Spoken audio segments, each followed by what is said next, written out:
Marcus Chen stood at the floor-to-ceiling windows of his Manhattan penthouse, watching the city lights blur into streaks of gold and white below. At 35, he had built an empire that most people could only dream of. His technology company, Chen Industries, had revolutionized artificial intelligence and made him one of the youngest billionaires in America. But success came with a price that Marcus was only beginning to understand. The phone buzzed on his marble desk, displaying another missed call from his assistant. He ignored it, just like he had ignored the previous 15 calls that day. The merger with the Japanese tech giant was supposed to be finalized by midnight, but Marcus found himself unable to focus on the contracts spread across his desk. His mind kept drifting back to 5 years ago, to a small coastal town called Millbrook, where his life had taken a completely different turn. He had been a different person then, driven by ambition but not yet consumed by it. That was before everything changed, before he lost the most important thing in his life. Emma Rodriguez had been his college sweetheart, the daughter of a local fisherman who dreamed of opening her own art gallery. She had supported his entrepreneurial dreams even when they lived in a tiny apartment, surviving on instant noodles and shared hopes for the future. Marcus remembered how her eyes would light up when she talked about her paintings, how she would spend hours working on canvases that transformed ordinary scenes into something magical. Their relationship had been perfect until Marcus received the offer that would change everything. A venture capital firm wanted to invest $50 million in his startup, but there was a catch. He would have to relocate to Silicon Valley immediately and dedicate the next 5 years entirely to building the company. No distractions, no personal commitments, nothing that could interfere with turning his small tech startup into a global powerhouse. Emma had begged him to wait, to find another way. She had just been accepted into a prestigious art program in New York, and they had planned to move there together. But Marcus was 28 and hungry for success. He convinced himself that their love could survive anything, that a few years apart would only make them stronger. "I'll come back for you," he had promised her on their last night together. "Once I've built something worth having, once I can give you everything you deserve, I'll come back and we'll start our real life together." Emma had cried, but she had also understood. She knew how much his dreams meant to him, just as he knew how much her art meant to her. They promised to stay in touch, to visit whenever possible, to make their long-distance relationship work no matter what. For the first year, they managed it. Video calls every night, surprise visits during holidays, constant text messages that kept them connected despite the 3,000 miles between them. Marcus threw himself into his work with renewed energy, knowing that every breakthrough brought him closer to the life he wanted to build with Emma. But success in Silicon Valley demanded everything. 18-hour workdays became the norm. Weekend trips back east became impossible as crucial meetings and investor presentations filled every available moment. The video calls grew shorter and less frequent. The text messages became brief updates about work, instead of the intimate conversations they used to share. Emma tried to be understanding, but Marcus could hear the hurt in her voice during their increasingly rare phone calls. She had started her art program and was creating beautiful work, but he missed her first gallery showing because of a last-minute meeting with potential buyers. He missed her birthday because he was in Tokyo negotiating a partnership deal. The final break came during their 3rd year apart. Marcus had been in the middle of a critical product launch when Emma called to tell him that her father had suffered a heart attack. She was alone at the hospital, scared and needing him more than she had ever needed anyone. "I'm sorry, Em, but I can't leave right now," Marcus had said, his eyes fixed on the presentation slides for the morning's investor meeting. "The timing is just terrible. Can your sister come stay with you?" "I promise I'll fly out as soon as this launch is finished." The silence on the other end of the phone had lasted so long that Marcus thought the call had dropped. When Emma finally spoke, her voice was barely above a whisper. "Don't bother coming, Marcus. I finally understand where I stand in your priorities." She had hung up before he could respond, and despite his dozens of attempts to call back, she never answered again. Her social media accounts were deleted within a week. When he finally found time to fly to Millbrook 2 months later, her family's house was empty with a "for sale" sign on the front lawn. Emma Rodriguez had disappeared from his life as completely as if she had never existed. Now, 5 years later, Marcus had everything he had thought he wanted. His company was worth $12 billion. He owned properties on 3 continents, Forbes magazine had featured him on their cover twice. But his penthouse felt empty, his achievements felt hollow, and every success only reminded him of what he had sacrificed to get there. The merger documents remained unsigned on his desk as Marcus made a decision that surprised even himself. He walked to his private safe and pulled out a small velvet box that he had been carrying for 5 years. The engagement ring he had bought during that final failed trip to Millbrook. Tomorrow, he would sign the merger that would make him even richer. But tonight, he was going to do something he should have done years ago. He was going to find Emma Rodriguez and discover if some mistakes could ever be forgiven. Marcus didn't know that his search would lead him back to Millbrook, or that what he found there would challenge everything he thought he knew about love, success, and the choices that truly matter in life. The private jet touched down at the small regional airport just outside Millbrook at sunset. Marcus had made the decision impulsively, canceling 3 important meetings and leaving his assistant scrambling to reschedule the merger signing. For the first time in years, business would have to wait. He rented a simple sedan instead of calling for a luxury car service, wanting to blend in rather than announce his arrival with the usual fanfare that accompanied his travels. The 30-minute drive to Millbrook gave him time to think, to remember the winding coastal roads that he and Emma used to explore during college breaks. The town looked smaller than he remembered, but also more vibrant. New shops lined the main street, their windows glowing warmly in the evening light. A farmer's market was setting up in the town square, and families walked along the waterfront where fishing boats bobbed gently in the harbor. It was exactly the kind of peaceful, close-knit community that Marcus had once dismissed as too small for his ambitions. His first stop was the Rodriguez family home, but the current owners told him that the family had moved away several years ago. They had no forwarding address, no information about where Emma might have gone. Marcus felt a familiar knot of anxiety in his stomach, as he realized that finding her might not be as simple as he had hoped. The local diner was still there, though it had been renovated with new booths and a fresh coat of paint. Marcus ordered coffee and struck up a conversation with the waitress, hoping she might remember Emma or her family. The woman, who appeared to be in her 50s, studied his face carefully. "You're not from around here," she said, refilling his cup, "but you look familiar. You wouldn't happen to be Marcus Chen, would you?" Marcus was surprised. His face had been in business magazines, but he hadn't expected anyone in Millbrook to recognize him. "Yes, I am. I used to visit here during college. I'm looking for someone who used to live here, Emma Rodriguez. Do you happen to know what became of her family?" The waitress's expression grew cautious. "Emma Rodriguez. Now that's a name I haven't heard in a while. May I ask why you're looking for her?" "We were close friends in college," Marcus said carefully. "I lost touch with her and wanted to reconnect." The woman studied him for a long moment before speaking. "Emma's family moved to Portland about 4 years ago. Her father recovered from his heart attack, thank goodness, but they decided they wanted to be closer to Emma's sister. As for Emma herself, well, that's a more complicated story." Marcus felt his heart rate increase. "What do you mean complicated?"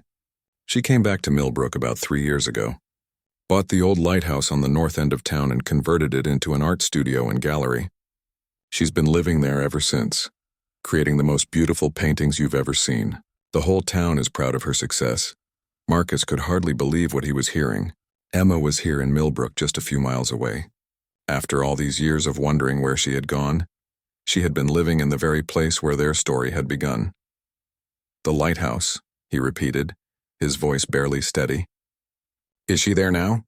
"Oh yes, she practically lives there. Never married. Keeps to herself mostly, though she's always been kind to everyone in town. Her gallery shows are quite popular. We get visitors from Portland and even Seattle coming to see her work." Marcus left a generous tip and drove toward the north end of town, his hands trembling slightly on the steering wheel.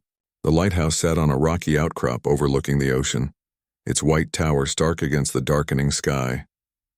Warm light spilled from the windows of what had once been the lighthouse keeper's cottage, and Marcus could see canvases propped against the glass. He sat in his car for nearly an hour, gathering the courage to approach. What would he say to her? How could he explain 5 years of silence? 5 years of putting business before everything that mattered. The engagement ring in his pocket felt heavier with each passing moment. Finally, as the last light faded from the horizon, Marcus walked up the winding path to the lighthouse. He could see Emma through the window, her dark hair longer now pulled back as she worked at an easel. She wore paint-stained jeans and a simple white shirt, and she looked exactly as beautiful as she had in his memories. He knocked softly on the door. The painting sounds stopped immediately. Footsteps approached the door, paused, then approached again. Marcus held his breath as the door slowly opened. Emma Rodriguez stood in the doorway, her brown eyes wide with shock. She looked exactly the same, yet somehow completely different. There was a strength in her posture that hadn't been there before, a confidence that came from building a life entirely on her own terms. For a long moment, neither of them spoke. The sound of waves crashing against the rocks below filled the silence between them. "Marcus," she said finally, her voice carefully neutral, "I didn't expect to see you here." "Hello, Emma." He struggled to find the right words. "You look wonderful. This place, what you've done with it, it's incredible." She stepped aside reluctantly, allowing him to enter. The lighthouse had been transformed into the most beautiful artist's studio Marcus had ever seen. Canvases covered every wall, depicting seascapes and landscapes that captured the essence of coastal life with breathtaking skill. The circular staircase leading up to the lighthouse beacon had been converted into a spiral gallery, with smaller paintings displayed at each level. "You're successful," she said, not asking but stating a fact. "I've seen your name in magazines. Chen Industries, the AI company. You got everything you wanted." "Not everything," Marcus said quietly. Emma turned away, busying herself with cleaning paintbrushes. "What brings you to Millbrook, Marcus? Business opportunity? Thinking of buying some coastal property for your portfolio?" The bitterness in her voice cut through him like a blade. He had earned it, he knew, but it still hurt to hear. "I came looking for you," he said simply. She laughed, but there was no humor in it. 5 years, Marcus. 5 years of silence, and now you show up at my door. Why now?" Marcus pulled the velvet box from his pocket and set it on her work table. Emma stared at it, her face going pale. "Because I finally realized that I made the biggest mistake of my life," he said. "Because success means nothing if you have no one to share it with. Because I've spent 5 years trying to forget you and I can't do it anymore." Emma picked up the ring box, her hands shaking slightly. "You can't be serious." "I love you, Emma. I never stopped loving you. I know I don't deserve another chance, but I'm hoping you might be willing to listen to what I have to say." Emma set the ring box down without opening it, her expression unreadable. "You want me to listen? Fine. But first you need to understand what your silence cost me." She walked to a covered canvas in the corner of the studio and pulled away the cloth. The painting underneath took Marcus's breath away. It showed a woman sitting alone in a hospital waiting room, her face etched with worry and exhaustion. The detail was so precise that Marcus could see the tears on her cheeks, the way her hands clutched a cell phone as if it were a lifeline. "I painted this the night my father had his heart attack," Emma said, her voice steady but cold. "I sat in that waiting room for 14 hours not knowing if he would live or die. I called you 17 times, Marcus. 17 times, and you sent every single call to voicemail." Marcus felt sick. He remembered that night, remembered seeing her calls come in during the investor presentation. He had told himself he would call her back as soon as the meeting ended, but by then it had been too late. "Emma, I'm not finished." She moved to another painting, this one showing a young woman standing alone at a graveside. "This was 3 months later when my grandmother passed away.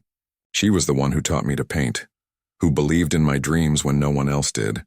I wanted to share my grief with someone who knew how much she meant to me, but you were too busy launching your precious company to answer your phone." She walked him through more paintings, each one telling the story of moments when she had needed him, and he hadn't been there. Her art program graduation, where she had looked for his face in the crowd and found only empty seats. Her first gallery opening, where she had saved him a glass of champagne that went untouched. Birthday after birthday spent alone. By the time I realized you were never coming back, I had already given up my dreams of New York, of the big art scene I thought I wanted. I came back here because this place reminded me of who I was before I started changing myself to fit into your world." Marcus listened to every word, each one hitting him like a physical blow. "I thought I was building a future for us. I thought if I could just make enough money, achieve enough success, I could give you everything you deserved." Emma laughed bitterly. "What I deserved? Marcus, all I ever wanted was you. I would have been happy in a 1-bedroom apartment for the rest of my life if it meant we were together. But you decided what I deserved without ever asking me what I actually wanted. She walked to the window overlooking the ocean, her arms wrapped around herself. Do you want to know the worst part? I waited for you. For 2 years after you stopped calling, I kept waiting. I turned down dates. I avoided getting close to anyone because somewhere in my heart I believed you would keep your promise and come back for me. I tried to come back, Marcus said desperately. After the product launch, I flew here immediately. But your house was empty. Your family was gone. I couldn't find you anywhere. 2 months too late, Emma said without turning around, just like everything else in our relationship. Always too late. Always after your business was finished, always when it was convenient for you. Marcus moved closer to her, careful not to invade her space. You're right. About all of it. I prioritized my career over everything that actually mattered. I thought I could control the timing of our life together, that love could wait until I was ready for it. I was an arrogant fool. Emma finally turned to face him and Marcus could see tears in her eyes despite her controlled voice. Yes, you were. But that doesn't change anything, Marcus. You can't just show up here with a ring and expect 5 years of hurt to disappear. I know that, Marcus said. I'm not asking you to forget what happened or to forgive me right away. I'm asking for the chance to prove that I've learned from my mistakes. Have you? Emma challenged. Because from what I read in those magazine articles, you're busier than ever. Chen Industries is expanding globally. You're launching new products, you have board meetings and investor calls and merger negotiations. What's different now? Marcus was quiet for a long moment, considering her question seriously. What's different is that I finally understand what success actually looks like. I have more money than I can spend in 10 lifetimes, but I wake up every morning in an empty apartment feeling like a failure. I have a company worth billions of dollars, but I don't have a single person in my life who cares about me as anything more than a business contact. He gestured toward her paintings. You've built something real here, Emma. These paintings, this studio, the life you've created, it's beautiful and meaningful and authentic. My success is just numbers on a balance sheet. Your success is art that moves people, a life lived on your own terms. Emma wiped away a tear, but her expression remained guarded. Pretty words, Marcus, but words are easy. You were always good at saying what I wanted to hear. Then let me show you instead of telling you, Marcus said. Give me a chance to prove that I've changed. How? Are you planning to move to Millbrook? Give up your empire to become a small-town boyfriend? We both know that's not realistic. Marcus took a deep breath. Actually, that's exactly what I'm considering. Emma stared at him in shock. What? I've been thinking about it for months, even before I decided to find you. I'm tired of the corporate world, tired of the endless meetings and the constant pressure. I want to do something meaningful with my money, something that helps people instead of just making me richer. He walked over to one of her seascapes, studying the way she had captured the movement of the waves. I could start a foundation, fund arts programs for underprivileged kids, support local artists. I could do it from anywhere, including here. You would give up Chen Industries? I would step back from day-to-day operations. I have an excellent team and the company doesn't need me micromanaging every decision anymore. I've been holding on to control because I didn't know what else to do with my life. Emma sat down heavily in her painting chair, overwhelmed by this unexpected turn in their conversation. I don't know what to say, Marcus. This is all happening too fast. I know it is. I'm not asking you to make any decisions tonight. I'm just asking you to let me stay in town for a while, to let me show you who I've become and who I want to be. She looked at the ring box still sitting on her work table. And that? That was meant to symbolize a promise I should have kept 5 years ago. Whether you ever wear it or not, I want you to know that my feelings for you never changed. Every success I achieved felt empty because you weren't there to share it with me. Emma stood up and walked to the door, holding it open. I need time to think, Marcus. This is my life you're talking about disrupting, my peace you're asking me to risk again. Marcus nodded and moved toward the door. As he passed her, he paused. I know I hurt you terribly, and I know I don't deserve your forgiveness. But I love you, Emma, and I'm going to spend however long it takes to prove that you can trust me again. As he walked back down the path to his car, Marcus could see Emma silhouetted in the lighthouse window, staring out at the dark ocean. He had no idea if she would give him the chance he was hoping for, but for the first time in 5 years, he felt like he was exactly where he belonged. Marcus rented a small cottage on the other side of town, determined to prove his commitment to staying in Millbrook. The next morning, instead of checking his phone for urgent business messages as he had done every day for the past 5 years, he walked to the local coffee shop and bought a newspaper like a normal person. The barista, a cheerful young woman named Sarah, recognized him immediately. "You're the tech guy who's looking for Emma Rodriguez, aren't you?" "Word travels fast in a small town." Marcus smiled ruefully. "I suppose my arrival wasn't exactly subtle." "Emma's been part of our community for 3 years now," Sarah said as she prepared his coffee. "She teaches art classes to the local kids, donates paintings for our charity auctions, and always helps out during the town festivals. People around here are protective of her." The message was clear.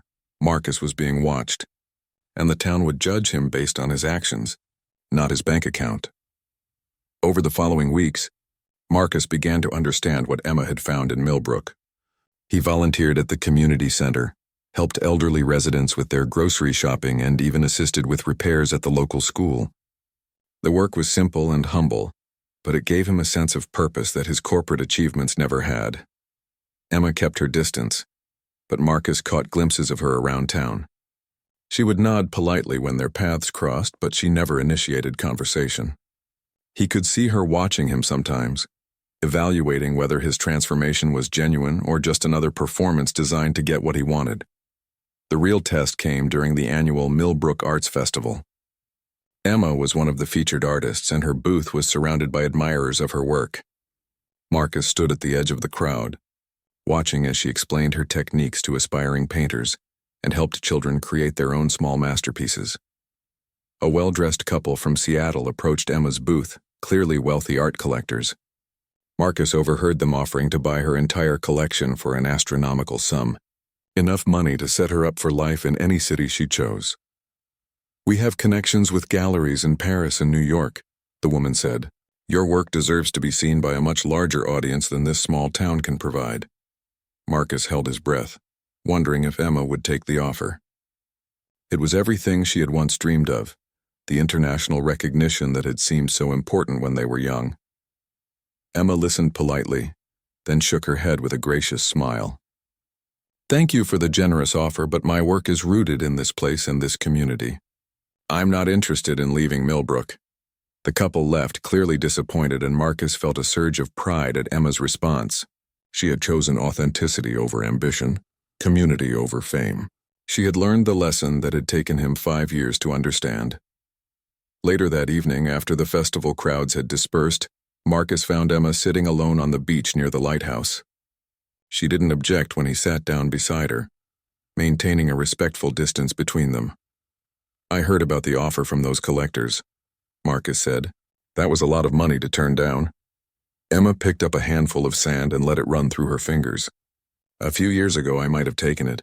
When I first moved back here, I was angry and hurt, and part of me wanted to prove that I could be successful without you. But success means different things to different people." She gestured toward the lighthouse behind them. "I have everything I need here.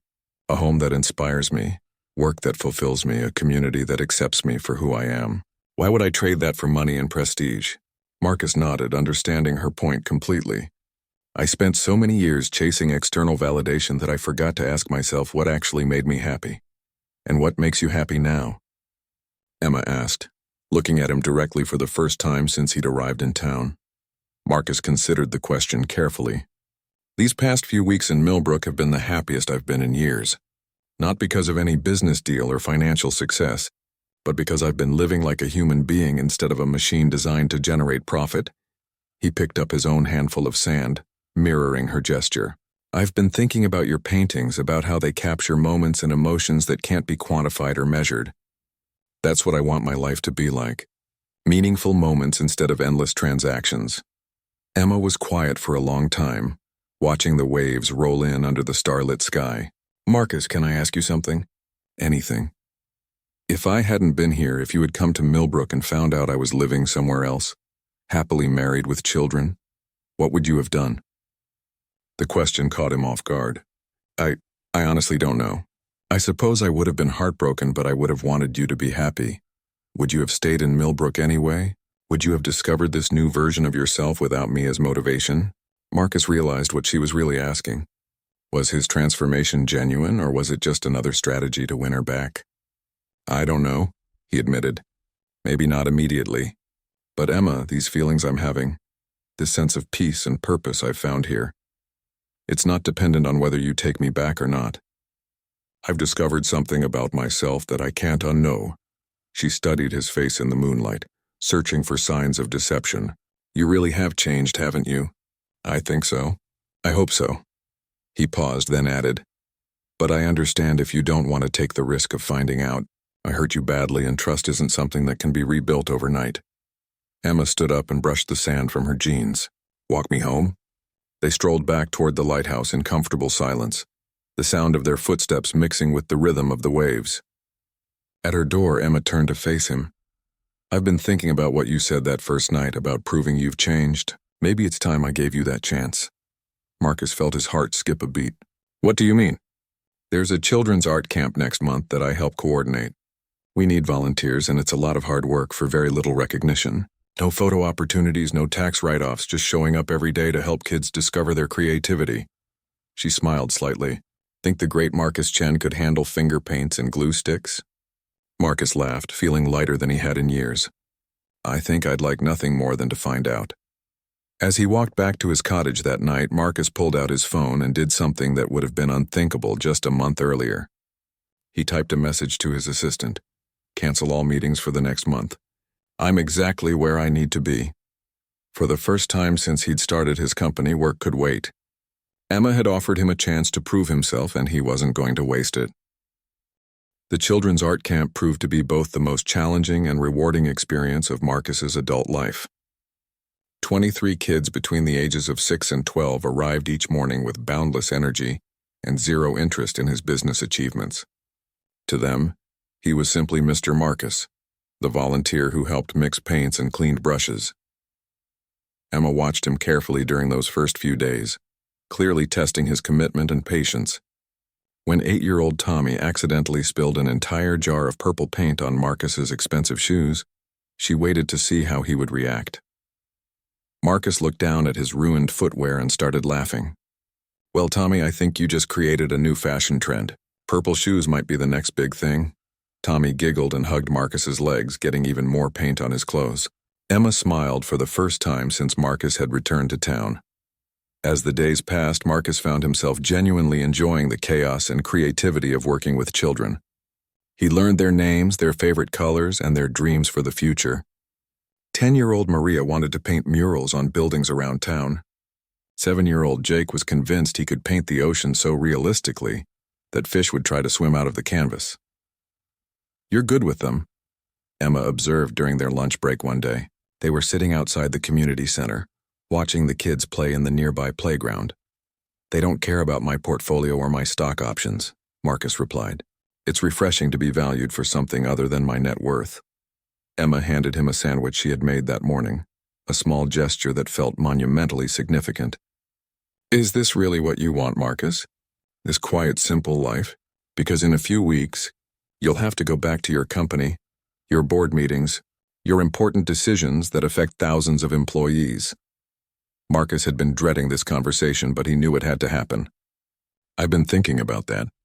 I called an emergency board meeting for next week. Emma's face fell slightly. So you are leaving. Not the way you think. Marcus pulled out his phone and showed her an email draft he had been working on. I'm proposing to step down as CEO and transition to a chairman role. I want to focus on the company's philanthropic initiatives and sustainable technology projects. The day-to-day operations would be handled by my current COO, who's been wanting more responsibility anyway. Emma read the email, her eyebrows rising higher with each paragraph. This is a massive change, Marcus. Are you sure you're ready for something like this? I've never been more sure of anything in my life. He gestured toward the playground where the children were creating elaborate games with nothing more than their imaginations. Look at them, Emma. They're not worried about market shares or quarterly profits. They're just living in the moment, creating something beautiful out of nothing. That's what I want my life to be like. Over the following week, Marcus flew back to San Francisco for a series of meetings that would determine his future. The board was initially resistant to his proposal, concerned about the stock price and investor confidence, but Marcus had done his homework, presenting a comprehensive transition plan that would actually strengthen the company's long-term prospects. The technology sector is moving towards sustainable and socially responsible business practices, he explained to the board. By focusing on philanthropic initiatives and ethical AI development, we're positioning Chen Industries as a leader in the next generation of corporate responsibility. His COO, Jennifer Liu, supported the transition enthusiastically. She had been Marcus's right-hand person for 3 years and understood the company's operations as well as he did. Marcus built something incredible here, she told the board. But he's right that the company has grown beyond needing his constant involvement. This transition will allow him to focus on the visionary projects while I handle the operational details. The board ultimately approved the proposal, and Marcus found himself in the strange position of celebrating his own demotion. He retained ownership of his shares and would still be involved in major decisions, but for the first time in 7 years, his daily schedule would be his own to control. He flew back to Millbrook with a mixture of excitement and nervousness. The art camp was ending that week, and he still didn't know if Emma was ready to trust him with her heart again. The final day of camp was dedicated to a small art show where the children could display their work for their families. Marcus helped hang paintings and drawings throughout the community center, amazed by the creativity and joy evident in every piece. Emma approached him as he was adjusting the height of a particularly ambitious landscape painted by Maria. "So, how did the board meeting go?" "Better than I expected." Marcus stepped back to admire Maria's work. "Jennifer is officially the new CEO as of next month. I'll still be involved, but more as an advisor and philanthropist than an operations manager." Emma was quiet for a moment, processing this information. "And you're happy about this?" "I'm terrified and thrilled and more excited about the future than I've been in years," Marcus said honestly. "I have no idea what I'm doing, but for once, that feels like a good thing." The art show was a tremendous success, with parents and grandparents praising the children's work and thanking the volunteers for their dedication. Marcus watched Emma interact with the families, seeing how much respect and affection the community had for her. She belonged here in a way that he was still learning to understand. After the families had left and the center was cleaned up, Emma and Marcus walked back toward the lighthouse together. The sun was setting over the ocean, painting the sky in brilliant shades of orange and pink. "Marcus," Emma said as they reached her door, "there's something I need to tell you." His heart clenched, preparing for rejection despite the progress they had made. "These past few weeks, watching you with the children, seeing how you've integrated into our community, it's been confusing for me." She turned to face him fully. "I spent 3 years building walls around my heart, telling myself I was better off alone. But you've been chipping away at those walls and I'm scared." "Scared of what?" Marcus asked gently. "Scared of believing in us again. Scared of risking my heart on someone who broke it once before." She paused, then added more quietly, "But also scared of missing out on what we could be if we both fight for it this time." Marcus reached out slowly, giving her every opportunity to pull away, and took her hands in his. "Emma, I can't promise that I'll be perfect, but I can promise that I'll never again prioritize anything above our relationship. I've learned what really matters, and it's not stock prices or board meetings or magazine covers." He squeezed her hands gently. "It's this moment right here with you. It's the laughter of children creating art.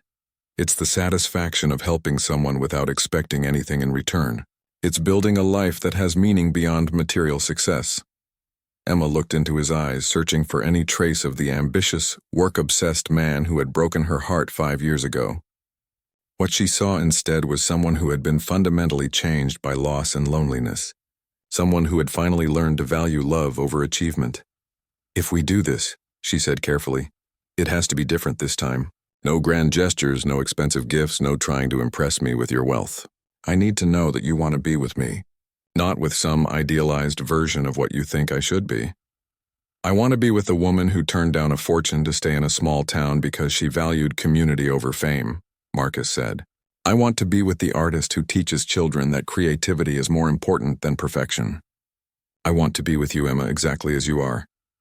Emma felt the last of her walls crumble. She had spent 3 years protecting herself from exactly this moment, but she couldn't deny the truth any longer. She still loved him, had never stopped loving him, and the man standing before her was worth the risk. There's something else you should know, she said, a small smile playing at the corners of her mouth. I kept the ring. Marcus's eyes widened in surprise. You did? Not because I was waiting for you to come back, but because it reminded me of who I used to be, and who I didn't want to become again. I kept it as a reminder to never compromise my dreams for someone else's timeline. She pulled the small velvet box from her pocket, where she had been carrying it since that first night he appeared at her door. But maybe it's time for it to have a different meaning. Marcus stared at the ring box, hardly daring to hope. Emma, are you saying... I'm saying that if you're serious about staying in Millbrook, about building a life here with me, then maybe we can try again. Slowly, carefully, without any of the pressure and timeline that destroyed us before. Marcus felt tears sting his eyes as the weight of 5 years of regret and longing finally began to lift from his shoulders. I've never been more serious about anything in my life. Emma opened the ring box and looked at the simple, elegant band inside. It wasn't the largest or most expensive ring Marcus could have afforded, but it was perfect for her, chosen with love rather than intended to impress. Ask me again, she said softly. Marcus dropped to one knee right there on her doorstep, his heart pounding with joy and nervousness. Emma Rodriguez, will you marry me? Will you let me spend the rest of my life proving that I'm worthy of your love? Emma looked down at the man who had traveled across the country to find her, who had given up his empire to win back her heart, who had learned to value authentic connection over artificial success. This wasn't the same person who had left her 5 years ago. This was someone who had been broken by his mistakes and rebuilt into someone better. Yes, she whispered, then louder. Yes, Marcus. I'll marry you. As he slipped the ring onto her finger, Emma realized that sometimes the greatest victories come from learning how to lose gracefully, and that the most meaningful success stories are about finding your way back to what truly matters. 1 year later, Marcus stood in the lighthouse studio that had become their shared home, watching Emma put the finishing touches on a painting that would be featured in the Millbrook Community Center's new permanent collection. The morning sun streamed through the windows, illuminating canvases that told the story of their rebuilt life together. The transition hadn't been without challenges. Marcus had moments of anxiety when he wondered if he had made the right choice in stepping back from the corporate world. Emma had periods of doubt when old fears resurfaced, wondering if Marcus would eventually grow bored with small-town life and return to his former ambitions. But they worked through each difficulty together, communicating honestly about their concerns and supporting each other through the adjustment. Marcus's new role as chairman of Chen Industries allowed him to focus on projects that genuinely excited him. He had established the Rodriguez Chen Foundation, named in honor of Emma's grandmother who had inspired her artistic journey. The foundation funded art programs in underserved communities, provided scholarships for young artists, and supported sustainable technology initiatives that addressed climate change. The Seattle Times wants to do a feature story on the foundation, Marcus said, hanging up his phone after a call with a journalist. They're particularly interested in how a tech billionaire ended up in a small coastal town running an arts charity. Emma laughed, wiping paint from her hands. What did you tell them? That I finally learned the difference between being successful and being happy. Their wedding had been a simple affair, held on the beach below the lighthouse with the entire town of Millbrook in attendance. Instead of an expensive honeymoon in an exotic location, they had spent 2 weeks traveling to small towns along the coast, visiting local artists and community centers that could benefit from foundation support. Marcus had discovered that he genuinely enjoyed the hands-on philanthropic work. He spent his days visiting schools, meeting with artists, and developing programs that made a tangible difference in people's lives. The work was more fulfilling than any corporate merger he had ever negotiated. Do you ever miss it? Emma asked, settling beside him on the couch they had placed near the lighthouse windows. The power, the prestige, the feeling that you were at the center of important events? Marcus considered the question seriously. Sometimes I miss the adrenaline rush of closing a big deal, but I don't miss the emptiness that came after. Those achievements felt hollow because I had no one meaningful to share them with. He gestured toward the community calendar on their refrigerator, filled with art classes, foundation meetings, and dinner dates with friends they had made in Millbrook. This life has a different kind of importance. When I help a kid discover they have artistic talent, or when we fund a program that keeps a community center open, I can see the direct impact of my work. That's more satisfying than any stock price increase." Emma curled up against his side, a contentment in her posture that had taken months to develop. "I'm proud of you, you know. Not for giving up your company, but for having the courage to admit when your life wasn't working, and doing something about it." Their quiet moment was interrupted by a knock at the door. Marcus opened it to find Tommy, the boy who had spilled paint on his shoes during the art camp, holding a carefully wrapped package. "My mom said I should bring this to you," Tommy said shyly. "It's a thank you present for helping with my art project for school." Inside the package was a small painted canvas showing the lighthouse where Marcus and Emma lived, surrounded by children holding paintbrushes and creating colorful streaks across the sky. At the bottom, in careful 7-year-old handwriting, Tommy had written, "Mr. Marcus and Miss Emma's House of Dreams." "This is beautiful, Tommy," Emma said, kneeling down to the boy's eye level. "We're going to hang it in our studio where we can see it every day." After Tommy left, Marcus and Emma hung the painting in a place of honor next to Emma's more sophisticated works. The childish brushstrokes and bright colors looked perfectly at home among the professional art. "House of Dreams," Marcus repeated, studying Tommy's innocent masterpiece. "I like that." As evening approached, they climbed the spiral staircase to the lighthouse beacon, a ritual they had established during their first months together. From the top, they could see the entire town of Millbrook spread below them, lights beginning to twinkle in windows as families gathered for dinner. "I have something to tell you," Emma said, her voice carrying a note of excitement and nervousness. Marcus turned to look at her, noting the glow in her cheeks and the way she was unconsciously placing her hand on her stomach. "Emma, are you—" She nodded, tears of joy sparkling in her eyes. "I'm pregnant. Just 8 weeks, but the doctor confirmed it this morning." Marcus felt his world tilt and reshape itself around this incredible news. A baby, a family, the final piece of the life he had never dared to imagine could be his. "Are you happy?" Emma asked, suddenly uncertain. "I know we haven't talked much about children, and with the foundation work being so new." Marcus swept her into his arms, spinning her around in the small space at the top of the lighthouse. "Happy, Emma? I'm beyond happy. I don't even have words for what I'm feeling right now." He set her down gently, his hands moving to frame her face. "We're going to have a baby, our baby. Someone who will grow up in this beautiful place, surrounded by art and community and love." As they stood together in the lighthouse beacon, looking out over the town that had become their home, Marcus reflected on the journey that had brought them to this moment. 5 years ago, he had thought success meant conquering the business world and accumulating wealth. He had measured his worth in stock prices and board positions, never understanding that those achievements were meaningless without someone to share them with.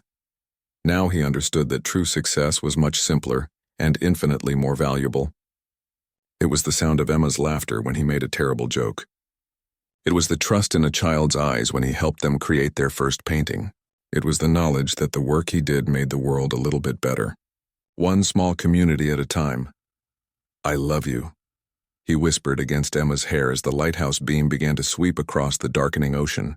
"I love our life, our home, our future baby. I love the man I've become because of you." Emma smiled up at him, her hand moving to cover his where it rested on her still flat stomach. "I love you too, all of you. The ambitious young man I fell in love with in college, the successful businessman who lost his way, and the generous, thoughtful man you've become."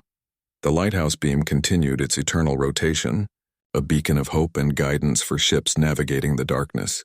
Marcus realized that Emma had been his lighthouse all along, showing him the way back to shore when he was lost in the treacherous waters of his own ambition. As they descended the spiral staircase hand in hand, Marcus knew that the greatest success of his life wasn't waiting in some distant future. It was here now, in this moment of perfect contentment with the woman he loved and the child they would raise together in their house of dreams by the sea. The unexpected return of the Tycoon had indeed left him speechless, but not for the reasons anyone might have expected. He had been speechless at the beauty of a life built on love rather than achievement, at the joy of finally understanding what truly mattered, and at the incredible gift of a second chance with the only person who had ever made him feel truly successful.